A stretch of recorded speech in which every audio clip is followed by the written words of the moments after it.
오늘 본문 스바냐서 1장에서 3장까지 말씀입니다. 1장 1절 보겠습니다. 스바냐가 어떠한 사람인가? 왕손입니다. 그렇죠? 왜냐하면 보세요. 히스기야의 현손. 이게 뒤에부터 보면 구시의 아들이잖아요. 그렇죠? 할아버지가 누구예요? 그다랴의 손자잖아요. 그다랴가 할아버지예요. 증조 할아버지가 누구예요? 아마랴가 증조 할아버지고 히스기야가 이제 현손이 되니까 고조가 되니까는 4대 히스기야 4대 손이고 왕손이다. 자, 이제 스바냐는 여호와의 날이 많이 뭐 3장밖에 안 되는데도 많이 반복되고 있는 대표적인 예언서인데요. 먼저 이제 크게 세 부분으로 구분할 수 있는데 1장 1절부터 보면은 2장 3절까지 심판을 선포하고 있고 2장 4절부터 3장 8절까지는 이제 심판을 하는데 열방과 예루살렘을 심판하는 게 2장 4절에서 3장 8절까지의 내용이에요. 그리고 3장 9절부터 마지막 절 20절까지는 이제 남은 자의 회복, 구원 이렇게 크게 매번 하는 말씀이지만 심판, 회개 촉구, 또 회복, 구원 또 이런 또 큰 내용으로 이루어져 있습니다. 자, 먼저 여호와의 날 어떤 날일까? 2절부터 6절까지가 있는데요. 대표적인 단어가 어떤 건 나오냐고 제가 읽어봤더니 진멸, 멸절 그런 단어가 계속 나와요. 2절 보세요. 여호와께서 이르시되 내가 땅 위에 있는 모든 것을 진멸하리라. 내가 사람과 짐승을 진멸하고 공중의 새와 바다의 고기와 거치게 하는 것과 악인들을 아울러 진멸할 것이라. 내가 사람을 땅 위에서 멸절하리라. 그렇죠? 그러면서 6절 제일 끝에도 보면은 자들을 멸절하리라. 이것이 여호와의 날의 대표적인 심판이죠. 심판. 그리고 7절 8절에도 보면 여호와의 옷을 입은 자들을 벌할 것이며 9절 끝에도 자들을 내가 벌할 것이다. 그리고 12절 끝에도 두루 찾아 벌할 것이다. 이 심판이 전형적인 심판 메시지죠. 자, 그런데 누구를 진멸하고 멸절하고 누구를 벌한다고 이야기할까요? 한번 자세히 볼까요? 4절 보면은 내가 유다와 예루살렘의 모든 주민들 위에 그런데도 세부적으로 말씀하고 있는데 자, 뭐 바알을 섬기고 뭐 많이 나오는데 5절을 보면 같이 읽어볼까요? 시작. 또 지붕에서 하늘의 뭇 별에게 경배하는 자들 이 사람들을 이제 지금 6절 끝에 멸절할 거예요. 자, 그리고 또 어떤 사람인가? 거기 경배하는 자들이잖아요. 그렇죠? 이게 한 부류예요. 한 부류. 그러니까 우상만 섬기는 사람들이에요. 자, 그리고 그 다음에 시작. 경배하며 여호와께 맹세하면서도 말감을 가르쳐 맹세하는 자들.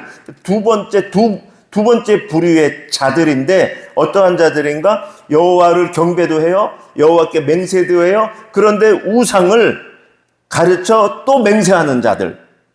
이런 자들이 있는 거예요. 우리는 하나님을 믿으면 하나님만 믿을 것 같잖아요. 그런데 하나님을 경배하면서도 말감, 우상을 가르쳐 맹세하는 섬기는 자들이 있는 거예요. 또 세 번째는 어떤 자들이 있는가? 시작. 6절 시작. 여호와를 배반하고 따르지 아니하는 자들. 그렇죠? 이 사람들은 또 구분되는 거예요. 여호와를 배반했다는 건 믿었던 사람이에요. 섬겼던 사람들이에요. 그런데 이제 배반하고 아예 여호와를 섬기지 않는 그 부류가 이제 멸절될 것이다 라고 말하는 거예요. 또 어떤 부류가 있는가? 시작. 여호와를 찾지도 아니하며 구하지도 아니하는 자들을 멸절한다. 이렇게 네 부류로 구분이 되네요. 지금도 그럴 것 같아요. 그렇죠? 우상들을 섬기는 사람들이 있어요. 우상들은 아예 여호와 신앙하고 전혀 관계없이 우상을. 그런데 여호와도 섬기고 우상도 섬기는 그러한 부류가 한 부류가 있고, 세 번째 부류는 여호와를 믿었다가 떠난 사람이 있고, 아예 여호와를 찾지도 구하지도 않고 아예 무신론자라고도 할까요? 이거 우상 섬긴다는 말도 없어요. 어쨌든 이렇게 큰 네 부류의 사람이 있는데, 지금도 우리의 신앙을 보면 이거 하나 빠진 것 같죠? 여호와만 섬기는 저와 여러분 같은 사람들. 그 지금 멸절의 대상이니까 이 네 부류만 지금 나오는 거예요. 멸절의 대상이.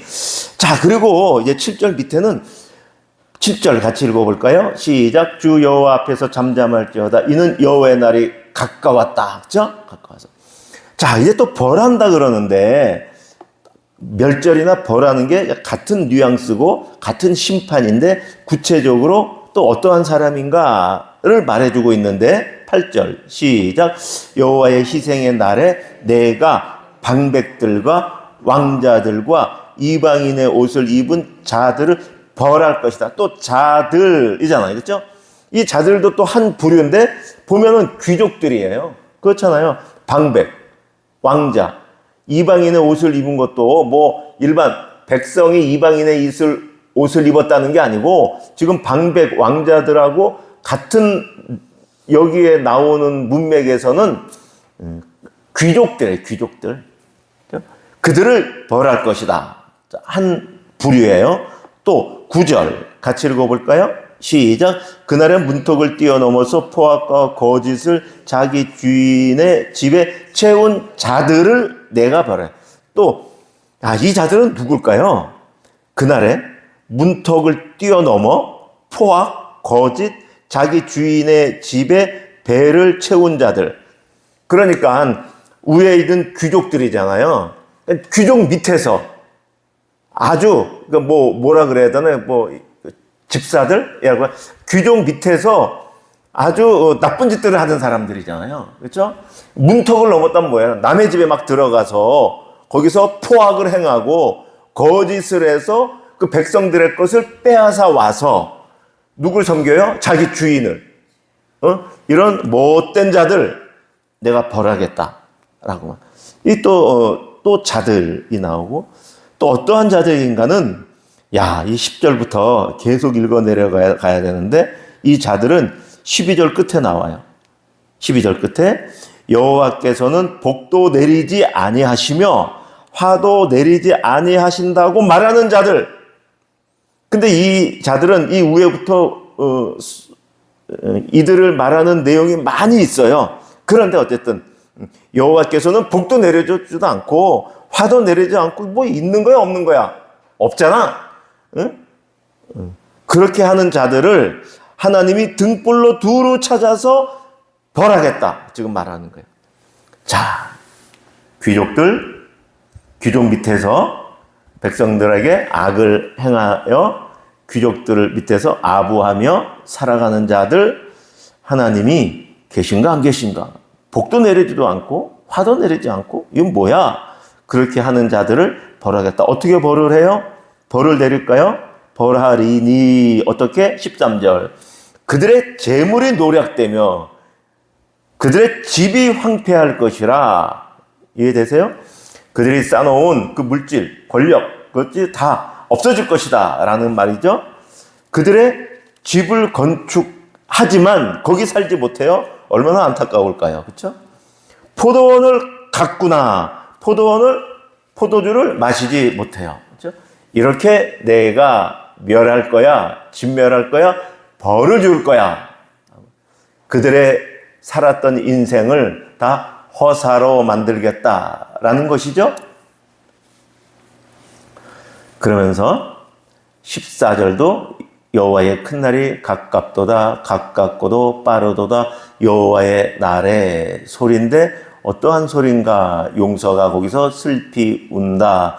또 그날은 어떠한 날인가? 15절 아주 어두운 말씀인데요. 같이 읽어볼까요? 시작.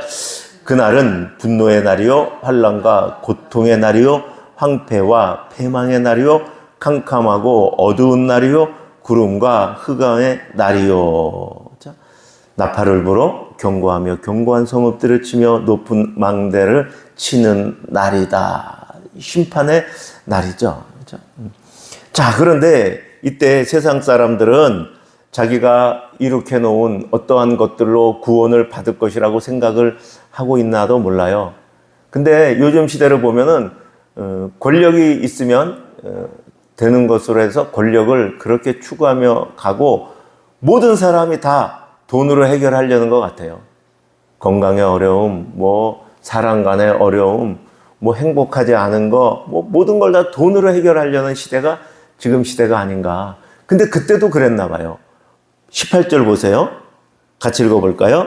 시작. 그들의 은과 금이 여호와의 분노의 날에 능히 그들을 건지지 못할 것이다. 그러니까 이 말은 한편 이들도 뭐 물질을 많이 갖고 있으면 뭐 인간사 다 해결되는 거지.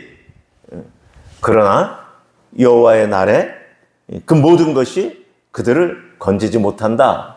그들이 위로받지 못할 것이다. 라고 말씀을 하고 있습니다. 그리고 끝에 또 나오죠. 이 땅의 모든 주민을 멸절하되 놀랍게 멸절할 것임이라. 성경 어디인가 본문에 여러분 그 쌓은 재물이 날아간다는 표현이 있어요. 날아간다. 제가 지금 본문이 기억이 안 나네요. 근데 제가 IMF 때인가 그 구절이 그냥 생각이 나는 거예요. 뭐 돈 조각이 돈이 더 휴지 조각이 되는. 그렇죠?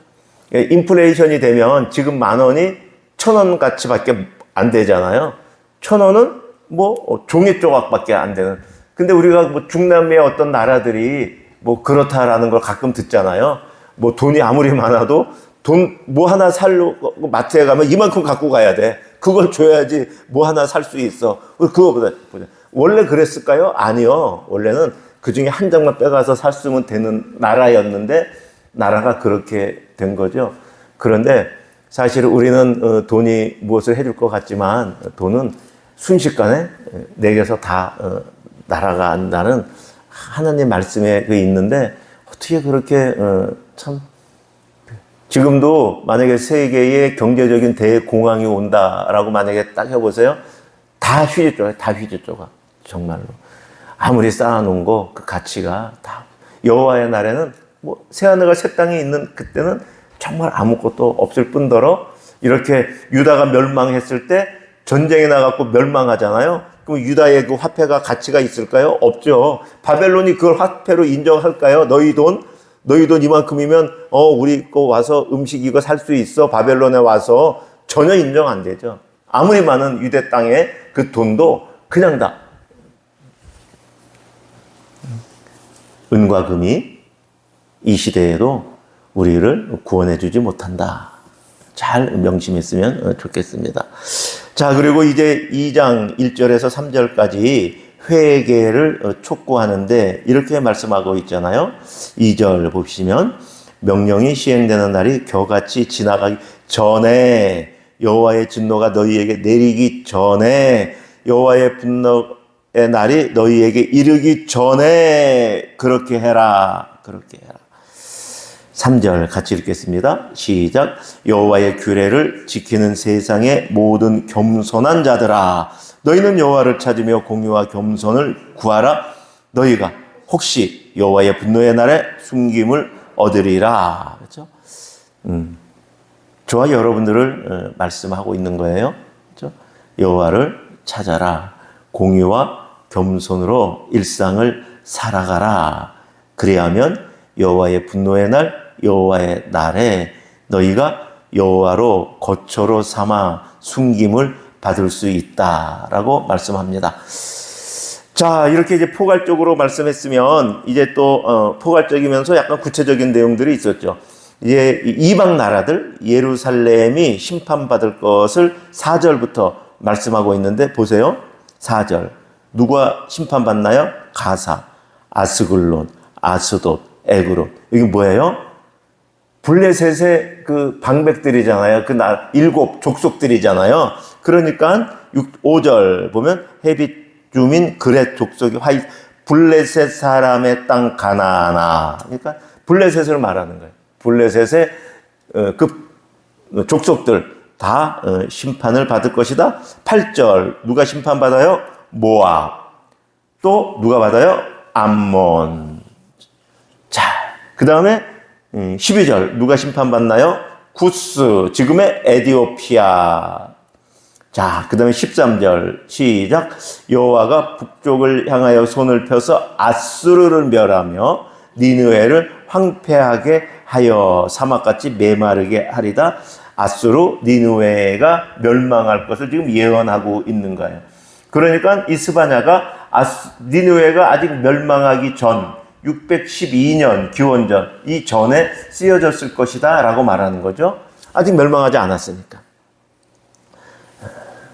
이들이 멸망하는 사유들은 뭐 구체적으로 또 나와 있지 않지만 모압과 암몬의 멸망에 대해서는 이유를 그래서 조금 적어 놨는데 10절에 이렇게 나오죠. 그들이 이런 일을 당할 것은, 그 심판을 받을 것은 그 위에 뭐냐? 그들이 만군의 여호와의 백성을 회방하고 교만하여졌음이라. 그렇죠? 이스라엘 백성을, 하나님이 이스라엘 백성을 심판하시고 이스라엘 백성이 죄악 가운데 있었지만 그럼에도 불구하고 이스라엘 백성을 회방하고 이스라엘 백성에게 교만을 떠는 그 자들은 심판을 받을 것이다. 하나님의 백성을 괴롭게 하는 자들은 심판을 받을 것이다 라고 말씀하고 있습니다. 자, 그리고 이제 예루살렘에 대해서는 또 3장에 지금 1절부터 또 별도로 말씀하고 있어요. 자, 1절 같이 시작. 패역하고 더러운 곳 포악한 그 성읍이 화 있을진저. 이게 누구냐 하면 예루살렘을 말하는 거예요. 패역하고 더러운 곳 포악한 그 성읍 예루살렘이 화 있을진저 심판을 받는데 왜 받는가? 2절 시작. 그가 명령을 듣지 아니하며 교훈을 받지 아니하며 여호와를 의뢰하지 아니하며 자기 하나님에게 가까이 나아가지 아니하기 때문에 그가 심판을 받을 것이다 라고 말해요. 자, 그들이 어떠한 삶을 살았나? 3절 시작. 그 가운데 방백들은 부르짖는 사자요. 뭐예요? 방백들은 아까 이제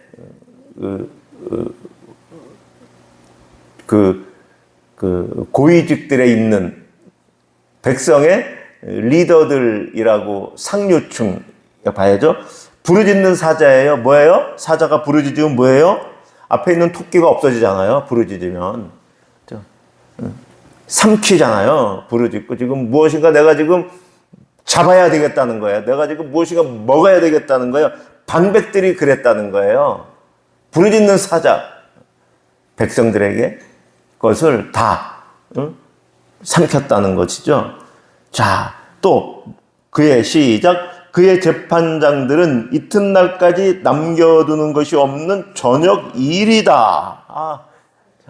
일이가 저녁에 이렇게 뭘 잡으면 다음 날까지 남겨두지 않고 그냥 싹쓸이 하나 보죠. 음식을, 먹이를. 재판장들이 지금 그러고 있다는 거예요. 예루살렘에서 이방이 아니라 하나님 나라에서 율법으로 하나님의 그 통치를 이렇게 시행해야 되는데 이러고 있다는 거예요. 자, 선지자들은 어떤가? 4절 시작. 그의 선지자들은 경솔하고 간사한 사람들이요. 그렇죠? 선지자들은 간사하다. 백성하고 하나님 사이에 그냥 거기서 간사하게 중간 역할을 하고 있는 거예요. 사람의 눈치를 보며, 그렇죠? 그들의 비율을 맞추며 선지자 노릇을 하고 있는 거예요. 선지자 노릇. 하나님의 말씀을 제대로 선포하지 못하고 백성들이 두려워.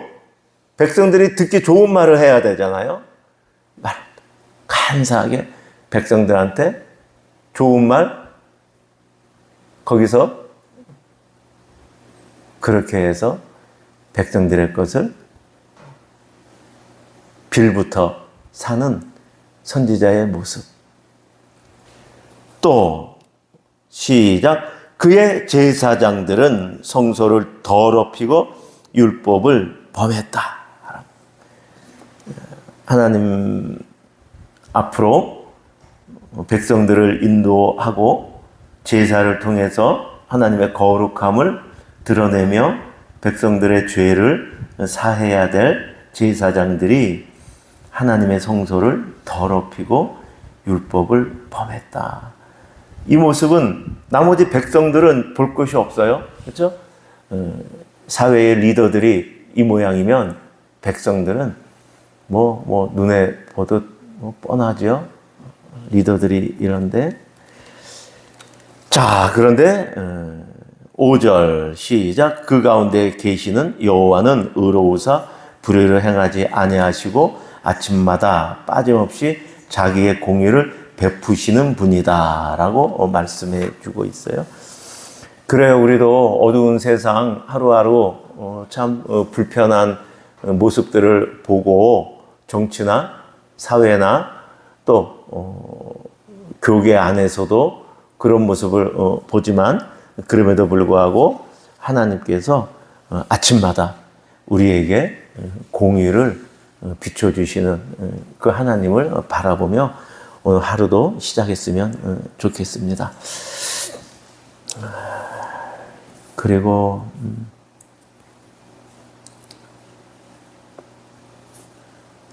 또 어떤 좀 여호와의 날이기 때문에 8절도 보면 온 땅이 하반절 8절 하반절 온 땅이 나의 질투에 불에 소멸될 것이다.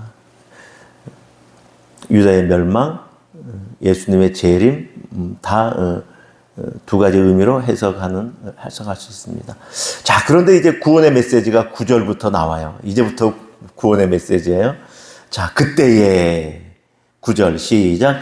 그때에 내가 여러 백성의 입술을 깨끗하게 하여 그들이 다 여호와의 이름을 부르며 한 가지로 나를 섬기게 하리라. 자, 그러니까 이게 저와 여러분이 지금 교회에 나와서 하나님을 찾고 기도하며 말씀을 듣는 것이 내가 하는 것이 아니에요. 내가 하는 것이. 하나님이 은혜를 주셔서 내 입술을 깨끗하게 하여 내가 하나님의 이름을 부르고 내가 하나님의 말씀을 듣고 있는 것이지, 하나님이 우리를 깨끗하게 하지 않으시면 우리가 하나님의 전에 나올 수가 없죠. 그렇죠? 누가 구원받는가? 그가 의로워서 그가 하나님을 찾아서 아니 하나님께서 그를 깨끗하게 하여 그가 하나님을 부르며 찾게 하여 주셔서 그러한 자가 하나님을 찾는다. 나를 섬긴다. 저와 여러분이죠. 11절 그날에 중반절 그때에 내가 너의 가운데 교만하여 자랑하는 자들을 제거하고 사람을 제거할 뿐 아니라 여러분과 저의 안에 있는 교만을 하나님이 제거해 주실 것이고 12절 시작. 내가 공고하고 가난한 백성을 너의 가운데에 남겨두리니 그들이 여호와의 이름을 의탁하여 보호를 받을지라. 공고하고 가난한 사람, 그렇죠? 심령이 가난한 자, 애통한 자, 그들을 하나님이 남겨두실 것인데 그들이 여호와의 이름으로 보호를 받을 것이다. 13절 이스라엘의 남은 자, 그들이 이스라엘의 남은 자다. 심령이 가난한 자는 복이 있나니 천국이 저희의 것이며 애통하는 자는 복이 있다라고 말씀하신 부분이 여기에 말씀이죠. 자, 14절. 이러한 자들은 이제 노래를 할 수 있습니다. 같이 읽을까요? 시작. 시온에 따라 노래할지어다. 이스라엘아 기쁘게 부를지어다. 예루살렘 따라 전심으로 기뻐하며 즐거워할지어다. 왜요? 여호와가 너의 흥보를 제하고 너의 원수를 쫓아냈으며 이스라엘 왕 여호와가 너의 가운데에 계시니 네가 다시는 화를 당할까 두려워하지 아니할 것이다. 그러니 즐거워하고 기뻐해라. 17절 우리 다 같이 한번 읽고 마치겠습니다. 시작. 너의 하나님 여호와가 너의 가운데에 계시니 그는 구원을 베푸실 전능자이시라. 그가 너로 말미암아 기쁨을 이기지 못하시며 너를 잠잠히 사랑하시며 너로 말미암아 즐거이 부르며 기뻐하시리라. 아멘. 여러분에게 해주시는 하나님의 사랑 편지, 이 아침의 사랑 메시지입니다. 우리 말씀을 따라드리는 오늘의 기도하고 개인 기도하겠습니다. 시작. 거룩하신 하나님 아버지, 스바냐를 통하여 유다와 열방의 죄를 엄중히 책망하시고 여호와의 날을 선포하신 말씀 앞에 섭니다. 스스로 의롭다 여기며 내 생각과 말과 행실 속에 깊이 자리하고 있는 교만과 불순종을 봅니다. 주의 말씀 앞에서 겸손히 회개하는 심령을 허락하여 주옵소서. 은혜의 주님, 심판 가운데서도 겸손히 주를 찾는 자들에게 피할 길을 베푸시는 언약의 하나님을 찬양합니다. 나를 날마다 새롭게 하셔서 세상을 따르지 않게 하옵소서. 주의 백성으로 공의와 사랑과 거룩함으로 살아가게 하옵소서. 신실하신 하나님, 주께서 남은 자를 보존하시고 마침내 자기 백성 가운데 거하시며 기쁨으로 노래하신다는 약속을 붙듭니다. 혼란하고 어두운 세상 속에서도 하나님의 주권적 통치를 신뢰하게 하시고 복음 위에 굳게 서서 주의 나라를 소망하게 하옵소서. 오늘도 성령 안에서 주의 영광을 드러내는 삶을 살게 하소서. 예수 그리스도의 이름으로 기도합니다. 아멘. 개인 기도 드리시겠습니다.